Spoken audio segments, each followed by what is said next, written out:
तुम्हाला तळमळीने सांगतो, आज कुठंतरी दादासाहेब भाऊ असो की मी असो, आमचा कुठलाही राजकारणाचा वारसा नाही.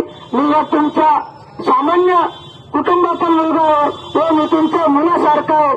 तरी सर्व शेतकरी मायबापांना विनंती करतो की बघू घातलेल्या इलेक्शनला दिनांक 7 तारखेला आम्हा दोघांना घड्याळ समोर बटन दाबून एक संधी तुमचा आशीर्वाद करण्याची द्यावा व त्या संधीचं आम्ही सोनं केल्याशिवाय राहणार नाही.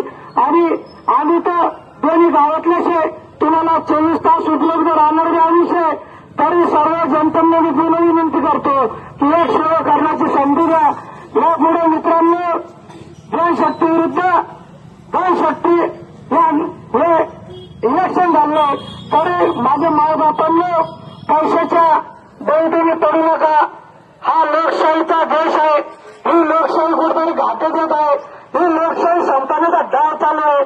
अरे लोकशाही जर संपली ना, आपल्या सर्वसामान्य मित्राला, माझ्या मायबापाला व माझ्या मायबाबीला आपल्यावर हे अन्याय केल्याशिवाय राहणार नाही. बोलण्यासारखं खूप आहे, पण वेळाचं भान देतो व कुठल्या आराधारानं माझ्याकडून वाईट शब्द निघला असेल तर त्याची सुद्धा माफी मागतो व जनतेला पुन्हा विनंती करतो. मायबापांनो, एक वेळेस आम्हाला पदरात घ्या, एक वेळेस आम्हाला पदरात घ्या. आम्ही तुम्हाला 10 वर्ष सुद्धा एकाचे हातपाय पाडण्याचं काम करणार नाही. जरी मला तुमच्या पुढे हात जोडता येत नाही, पण मी तुम्हाला शब्द देतो, 5 वर्ष कोणत्याही अधिकाऱ्यापाशी व कोणत्याही ऑफिसमध्ये तुम्हाला हात जोडून देणार नाही. एवढं मी विनंती करतो व इथं थांबतो. जय हिंद, जय महाराष्ट्र, जय हिंद.